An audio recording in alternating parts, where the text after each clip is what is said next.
नमस्कार दोस्तों, कैसे हैं आप लोग। हमारे YouTube चैनल श्री जीवन मंथन में आपका हार्दिक स्वागत। आज हम सुनेंगे माघ मास महात्म्य का 16वां अध्याय। लेकिन दोस्तों, वीडियो शुरू करने से पहले मेरा आपसे अनुरोध है कि हमारे चैनल को सब्सक्राइब करना ना भूलें और बेल आइकन के बटन को दबाइए ताकि हमारे चैनल से संबंधित ताजा अपडेट्स आपको मिलती रहे। और अगर हमारा वीडियो आपको पसंद आता है तो लाइक शेयर करना भी ना भूलें। आपके सुझाव भी सादर आमंत्रित हैं। कार्तवीर्य कहने लगा कि हे भगवान, वह राक्षस कौन था और कांचन मालिनी कौन थी? उसने अपना धर्म कैसे दिया और उनका साथ कैसे हुआ? हे ऋषि, अत्रि ऋषि की संतानों के सूर्य, यह कथा सुनाकर मेरा कौतूहल दूर कीजिए। तब दत्तात्रेय जी कहने लगे कि राजन, इस पुरातन विचित्र इतिहास को सुन। कांचन मालिनी नाम की एक सुंदर अप्सरा थी जो माघ मास में प्रयाग में स्नान करके कैलाश पर जा रही थी।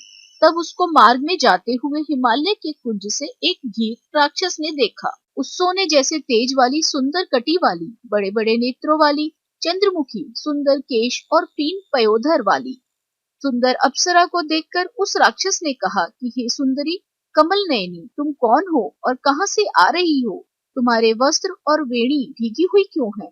तुम आकाश मार्ग में कहां जाती हो और किस पुण्य के प्रताप से तुम्हारा शरीर ऐसा तेजस्वी और रूप ऐसा मनोहर है? तुम्हारे गीले वस्त्र से मेरे मस्तक पर गिरे हुए एक बूंद जल से मेरे क्रूर मन को एकदम शांति प्राप्त हो गई है। तुम बड़ी शीलवती प्रतीत होती हो, इसका क्या कारण है, मुझसे कहो। अप्सरा ने कहा कि हे राक्षस सुनो, मैं काम रूपिणी अप्सरा हूँ। मैं प्रयाग में संगम में स्नान करके आ रही हूँ। इसी से मेरे वस्त्र भीगे हैं। अब कैलाश पर जा रही हूँ, जहाँ पर श्री शिव निवास करते हैं। त्रिवेणी के जल से मेरी सब क्रूरता दूर हो गई है, जिसके पुण्य के प्रभाव से मैं इतनी सुंदर और पार्वती जी की प्रिय सखी हुई।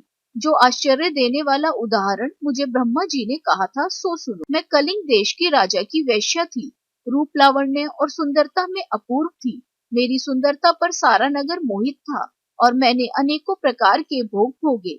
अनेकों प्रकार के वस्त्र और आभूषणों की घर में कोई कमी नहीं। कई कामी पुरुष आपस में स्पर्धा ही से मृत्यु को प्राप्त हो गए। इस तरह उस नगर में बड़ी सुंदरता से यौवन व्यतीत हुआ और मैं वृद्धावस्था को प्राप्त हो गई। तब मेरे मन में विचार उत्पन्न हुआ कि मैंने अपनी सारी आयु पापों में ही व्यतीत कर दी। धर्म का कोई कार्य, दान, तप, यज्ञ आदि नहीं किया। शिव या दुर्गा जी की आराधना नहीं की, ना कभी भगवान विष्णु का पूजन किया। इस प्रकार अशांत चित्त से मैंने एक ब्राह्मण की शरण ली, जो वेदों का ज्ञाता और ब्रह्मनिष्ठ था। मैंने उनसे पूछा कि मेरा उद्धार किस प्रकार हो सकता है। महाराज, साधु सज्जन अच्छे और बुरे सभी पर दया करते हैं, इसीलिए मुझ दीन पर भी कृपा करके मुझ कीचड़ में डूबी हुई को पकड़कर उबारिए। क्षीर सागर क्या हंस को ही दूध देता है, बतख को नहीं देता? तब वह ब्राह्मण राजा का पुरोहित इन सब बातों को सुनकर मुझ पर दया करके कहने लगा कि तू ब्रह्मा के क्षेत्र प्रयाग में जाकर माघ मास में त्रिवेणी संगम में स्नान कर, परंतु मन में अशुभ क्रिया का विचार नहीं करना। पापों के नाश के लिए महर्षियों ने तीर्थ स्थान से अधिक और कोई प्रायश्चित नहीं बतलाया। प्रयाग में स्नान करने से तू अवश्य पवित्र होकर स्वर्ग को जाएगी। हे भामिनी, पुराने समय में गौतम ऋषि की स्त्री को देखकर इंद्र ने काम के वशीभूत होकर कपट वेश में उससे भोग किया था। इसीलिए ऋषि द्वारा पाप दिया गया और उसका शरीर अत्यंत लज्जायुक्त हजारों भगों वाला हो गया। तब इंद्र नीचे मुंह करके अपने पाप कर्म की बुराई कराने लगा। मेरु पर्वत के शिखर पर स्वच्छ जल वाले सरोवर पर एक स्वर्ण कमल से भरे हुए कोटर में घुस गया और अपने पाप को धिक्कारता हुआ कामदेव की बुराई करने लगा कि यह सब पापों का मूल है।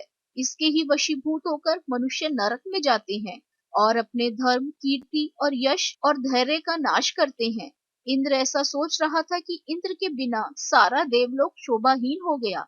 तब देवता, गंधर्व, किन्नर, लोकपाल इंद्राणी के सहित बृहस्पति जी से जाकर पूछने लगी कि महाराज, इंद्र के ना रहने से स्वर्ग ऐसा शोभाहीन हो गया है जैसे सतपुत्र के बिना श्रेष्ठ कुल। इसीलिए स्वर्ग की शोभा के लिए कोई क्रिया सोचिए, इस विषय में देर नहीं लगानी चाहिए। तब बृहस्पति जी कहने लगे कि इंद्र ने बिना सोचे विचारे जो कर्म किया है उसका फल भोग रहा है, सो वह कहाँ है, मैं यह सब जानता हूँ।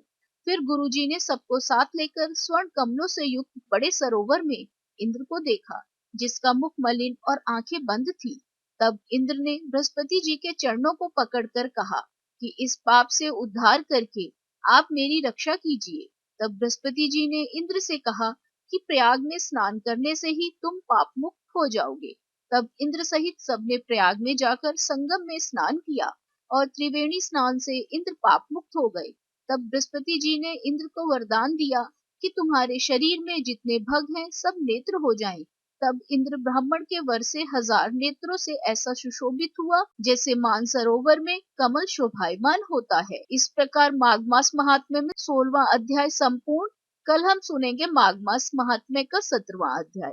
आशा करते हैं दोस्तों माघ मास महात्म्य का 16वां अध्याय आपको पसंद आया होगा। राधे राधे। आप सभी पर ईश्वर की कृपा सदा बनी रहे।